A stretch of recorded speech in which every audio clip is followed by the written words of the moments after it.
Get me another drink. A man bellowed, stumping his glass cup onto the counter. Maya turned to the voice, staring at the haggard man. He looked no other than a beggar with his shabby-looking clothes and his ruffled hair, but she walked further, standing in front of him with a bottle of vodka in her hands. What would you like, sir? The man raised his head with a sinister look in his eyes, prone to doing evil with the blaze. You forgot the drink I had ordered before? How dare you? Maya looked around the bar.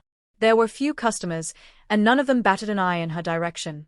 I'm sorry if I had forgotten your order. The sound of glass shattering echoed through the bar with a man standing. His claws stretched out from his nails with eyes that shone like a blood moon. It seems these humans do not know their place in these parts. I'm sorry, sir, and I could offer you a free drink. Courtesy of the house. Maya stuttered, feeling him push his aura on her. More glasses shattered as the man pushed the bottles in front of him, sinister in his movement as he raised his claws in the air. Who said I wanted a free drink? Maya stood, watching as the gruesome-looking man stood above her with his hands ready to do damage. She turned away, hiding her head behind her hands while his hand came crashing down on her. She waited for the hit to connect, but nothing of the sort had happened as she opened her eyes to meet another figure in a hood, holding onto his hands. Is this how you treat those who serve you? The figure asked. His voice, confident despite being under the darkness of his hood. The haggard man sneered, pulling away from the hooded figure. Who do you think you are? We do whatever we want in this region, and I have no reason to take you down, but since you want that path. The hooded figure raised his hand in surrender. Not willing to engage in a scuffle that would lead to your death. You better take your drunken ass home. The haggard man wasn't happy with those words as he lurched himself into the hooded figure while Maya watched on. No one seemed to intervene as tables swung over with bottles breaking over the floor. The hooded figure stood over the haggard man after bouts of punches. You should get away from here if you do not want your head away from your shoulders. The haggard man pulled himself away, bleeding and in desperate need of help as others helped him to his feet.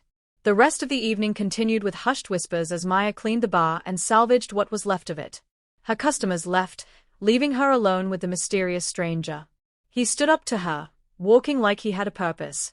Standing in front of her, he revealed his face with a hood dropping from his head. Dark curly hair and blue eyes that dazzled her. What is your name? Maya felt her cheeks tingle at his question, unable to hold her eyes straight at his question. Maya, she said, letting her hands continue their cleaning over the top of her counter. I'm afraid I would have to spend a night in one of your rooms. Is there any available? Said the stranger. His gaze hopped from place to place, but it remained the most on the figure standing in front of him. He would not argue about what she was. Her brown hair shone orange under the lights of the flames, keeping the blaze bright. Her dark eyes seemed to pull even the light into it. A darkness that could draw you into an abyss, and he could feel her drawing him in. Maya gulped, entranced by the figure in front of her. I think there's one room for you. She stuttered, struggling to hold her composure in front of him. You'll have to wait for me to clean up. The figure nodded, stepping out of the way to let Maya do her job. He remained where he was until she finished, taking herself away from the counter. Come with me, Maya said as she stood in front of him with her hands in front of him. The stranger walked with her, leading the way as they passed rooms, walking into the last one. Maya opened the door, holding a lamp in her head. She proceeded inward to light the room, filling it with the orange incandescent glow of flames burning in their torches. I'm sorry, this is the only one available now, Maya said, heaving a deep breath as the man walked in front of her. She froze in her spot with the man's scent filling her nose. This would do, the man said as he pulled his hood from his body while his eyes scanned the room. The bathtub is in the other room, Maya said, pointing at the door that stood at the end of the room.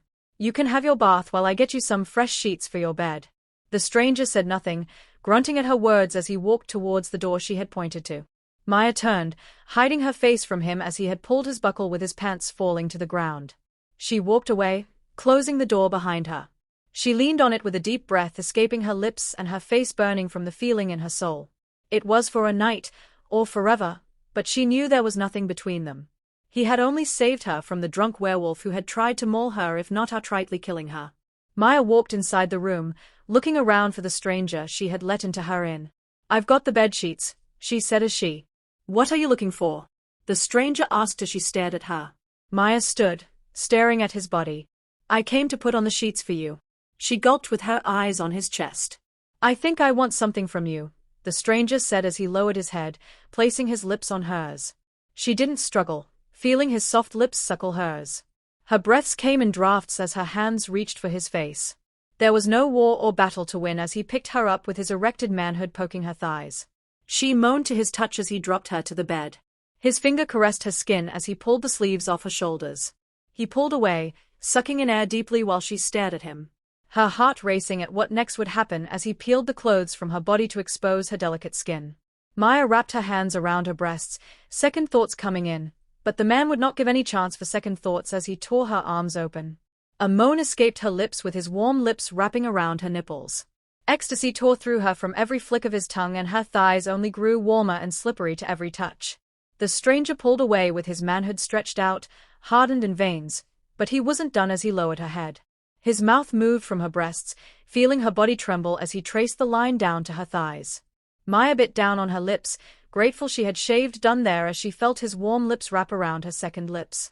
His fingers took charge as they rubbed around her sensitive lips. She grabbed onto the sheets, holding onto them to keep her body stable as his tongue flicked her beanie. The stranger pulls away, returning to her lips where they met with his lips, kissing passionately until he could feel his hardened manhood ache for more. He held it in his hand, feeling it pulsing in his hands before pushing his manhood between her thighs. His grunts increased as he found leeway, dipping himself deeper inside her. He could feel her walls clamp down on him, gripping him tighter. His breath ragged as he stared at the beauty in front of him. Those eyes, as she moaned under his strokes, called out for him, hoping they would drown him in them. He was ready to drown in them with strokes turning faster. They continued, reaching their climax at the same time, with him pouring his load inside her while Maya laid by her side, spasming from her orgasm. He fell to her side, gasping for air. His throbbing manhood had poured his load inside her as it pulsated into a flaccid nature. He turned away, lying to his side. There was nothing much for them to discuss, for they were strangers who found solace in themselves, only for a while. Maya laid on her side, tired and having mixed feelings roam her head for what had happened. Should she have done it or not? The answers did not spring forth as the nightlife sang to her. Toads croaked with their monotonic low-tone croak. The crickets chirped.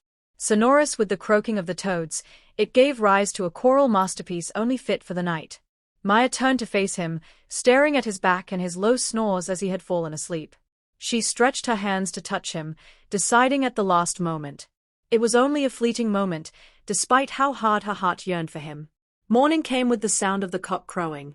Maya jerked to a sitting position with her eyes scanning the room. She had slept off while thinking of the stranger, and now he had gone like nothing had happened in the night.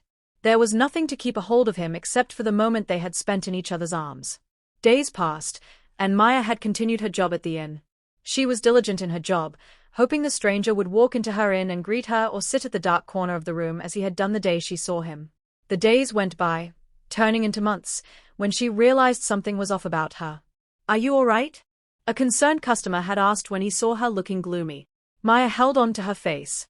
She felt all right. She seemed to have grown bigger in some places she hadn't expected, but she was all right. "I'm fine. It's nothing much," she said in that time, continuing her job. A couple of months would go by with her increasing stomach. She had realized her increased size because of that night. Maya would stand in front of the mirror, rubbing her hand over her growing stomach. "What are you going to be? A boy or a girl?" she asked the unborn child in her womb. "Kick twice if you will be a girl, once if you will be a boy." The kick came one day as she asked. One strong one, crumbling her to her knees with beads of sweat forming on her face. "Help!" Maya screamed as water poured from between her thighs. Her muscles seemed inadequate to handle the contraction she felt, but all she could do was call for help. Neighbors came around to help her, calling a midwife who did her job to bring out a healthy boy from her womb. Maya seemed ecstatic as she held on to the baby. It was a boy, just as the kick had suggested, with the same blue eyes as the stranger she had spent that fleeting moment with.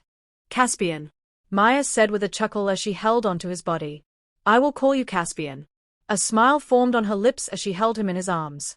Cheers emanated from the inn at the confirmation of her birth. It was an auspicious moment for her and for the men as well, free booze, and that she gave to them. Maya's POV. 18 years had gone by, and I had raised Caspian alone. He was a good kid, bearing the same look as his father and almost none of my features, with the dark curly hair and blue eyes sticking the most. Mother! Mother! Caspian called with glee, running towards me with ecstasy. I felt he had won the lottery as he stopped in front of me, holding on to his knees while panting. "What is the matter with you?"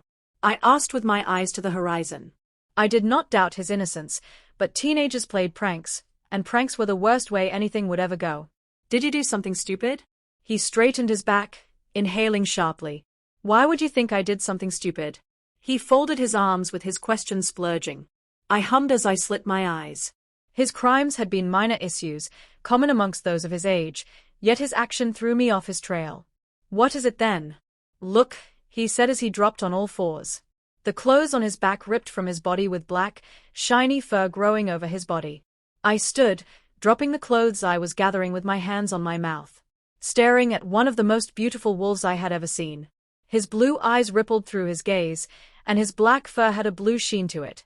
He stood at almost my height, majestic, as his gaze stared into mine. "Maya! Maya!" Another call came, breaking my gaze from Caspian's wolf's form as a man came. It was old man Pablo, a neighbor of mine, holding a stick in his hand and a red face, gasping from running towards me. He stopped, seeing the wolf in front of me while Caspian turned, hiding behind me. I turned to the werewolf hiding behind me. Unaware of the strength he possessed, he left me to face the man in front of me. "What's the matter?" "Is that your son, Caspian?" Old man Pablo asked, pointing to the wolf behind me. I nodded. I was just as shocked as the man standing in front of me, but there was little I could do. "Yes. It's Caspian. Is there an issue?"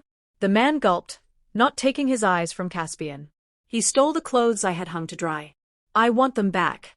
I turned to Caspian once more, and the shredded clothes on the floor. No one had to explain to me twice what had happened as I turned to the man. "I'm sorry about your clothes.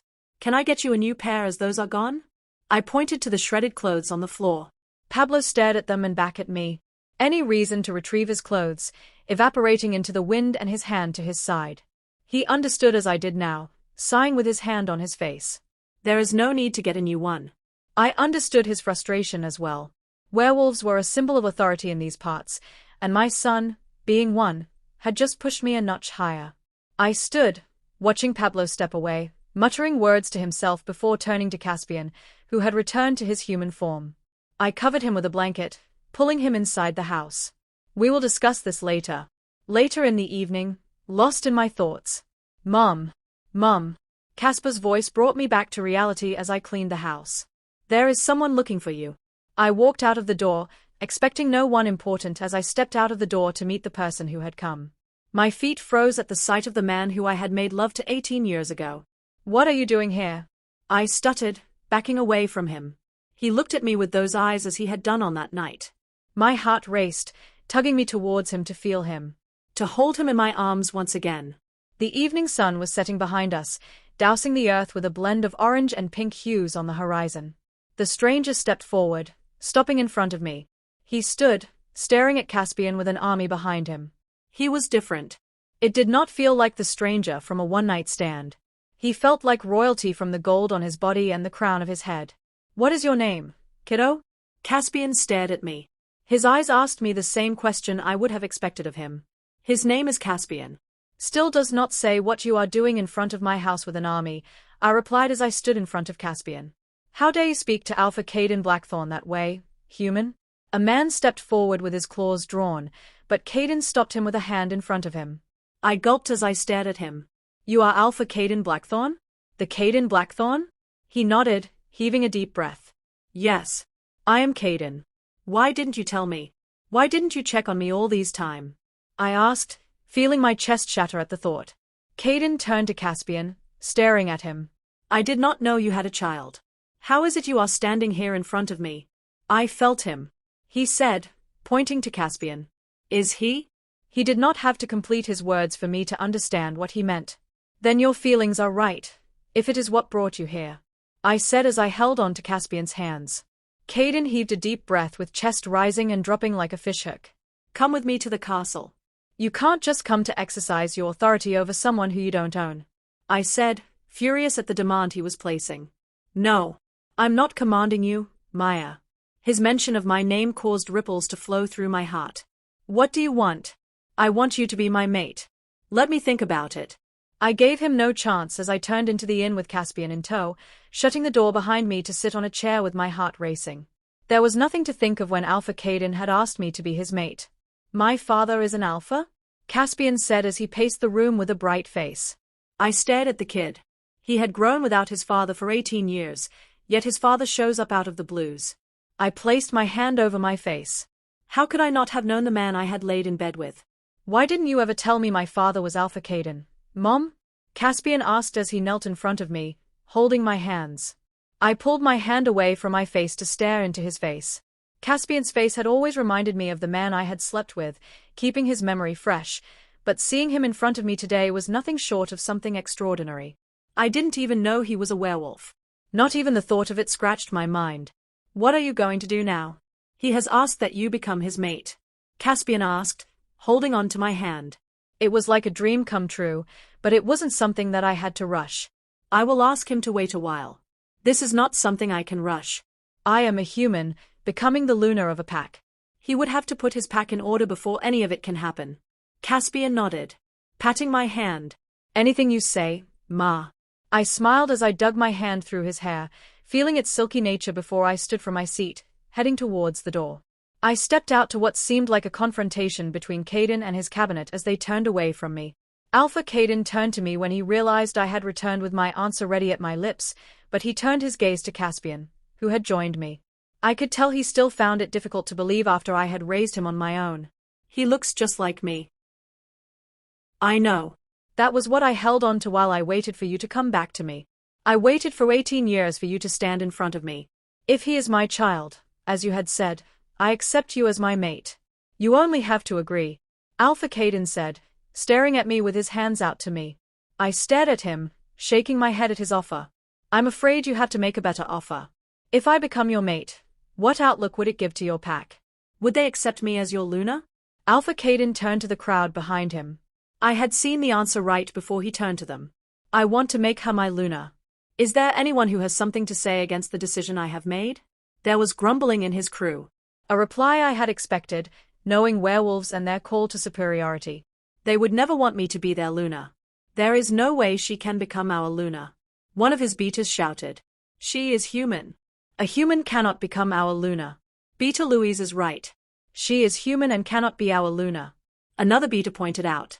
"We need someone who would increase our ranking in the Lycan world." "The daughter of an alpha would suffice instead of a mere human." I smiled at Alpha Caden, seeing his eyes drop, but he did not seem to lose hope. "I'm waiting for your answer, Maya." The crowd murmured amongst themselves. Something I did not find comforting after they had openly declared their disregard for me. I wasn't worth the alpha's eyes, as it would not help the pack. A political game they played while I stood in front of them. "What do you say?" asked Alpha Caden. His eyes stared at me, ready to pierce through my heart. I shrugged my shoulders at his question. "You can choose between making me your mate or leaving me alone. I raised Caspian all this time, and you were never here. What difference would it make if you let us be and return to your pack and the political advantage you would have marrying someone of a higher social status?" Alpha Caden slit his eyes as he stared at me. Disbelief at my reply, but I would stand firm on my word. "He is my son as well. My blood runs through his very veins. And I am his mother. I fed him, clothed him and made sure he was alive for the time you abandoned him. His blood flows with my very essence." Alpha Caden sighed, dropping his hand on his waist. He did not seem like he wanted to continue with the discussion, but it was clear they had an ultimatum even behind his back when they realized Caspian was his son. One of his beaters stepped forward with a haughty look in his eyes. "You cannot become Luna, but that boy belongs to Alpha Caden. We will take him and put him where he belongs while you remain where you belong." I chuckled as I stood in front of Caspian. My hand, out in front of him like it would mean anything to the man standing in front of me. "You are not taking my son away from me." "Try me," I growled with gritted teeth, pulling the silver knife I had snuck from the table when I went inside. "Try me," I screamed, gripping onto the weapon. "No one was taking my son away from me." "Caspian is my son, and I have fought for him every single day. I won't let anyone take him from me." My grip tightened around the silver knife I had hidden. It was a small weapon, but it felt like my only defense. Caden stepped closer, his expression shifting. "I don't want to take him away from you, Maya. But he needs to know who he is. He needs to understand his heritage." His voice was low, almost pleading, but I could see the weight of his pack's expectations pressing down on him. But what about what he wants? I replied, my heart aching. All he knows is me. I raised him alone. He deserves to choose his own path, not be forced into a role he isn't ready for. But I'm ready, mother. Caspian quickly chipped in, his gaze moving from my face to Caden's. You can't protect him. He needs to be raised in our world, not yours. One of the beaters yelled. Enough. Caden's voice boomed, silencing the crowd. You will not speak about her or my son like that. His anger was palpable. Just leave Caden. Please. I said, avoiding his gaze. He hesitated for a moment, but the look in his eyes showed that he knew the crowd he had come here with isn't helping our situation. I stood there, watching them leave as the crowd continues to murmur. Caden stood a few steps away, his back to me, staring out into the woods. I could see the muscles in his shoulders tense, and I sensed he was wrestling with something deep inside. I took a hesitant step forward, my heart pounding in my chest. Caden? Why did you ask me to meet you here? I looked around hoping to see someone else, but it was just us. He turned slowly, his eyes meeting mine. And in that moment, I saw a flicker of vulnerability that made my breath catch. Maya. He started, his voice low but steady. There's something I need to tell you. Would have said it when we had met earlier at your place, but it just didn't seem like the perfect time. I nodded, urging him to continue. After that night we spent together, I never stopped thinking about you, he confessed, his gaze unwavering.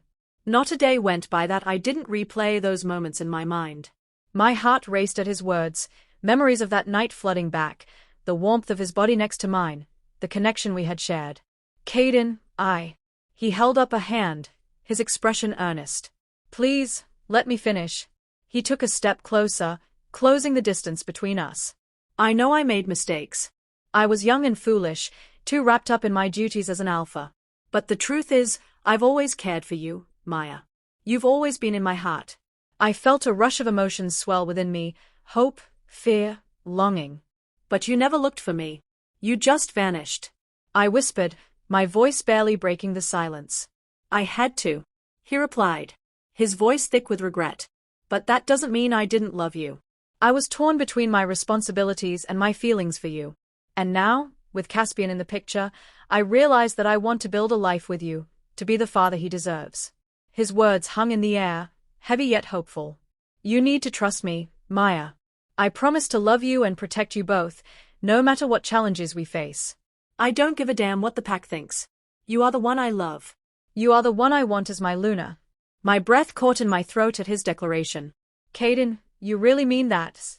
Tears prickled at the corners of my eyes as I searched his gaze for any hint of doubt, but all I saw was sincerity. I've been so afraid.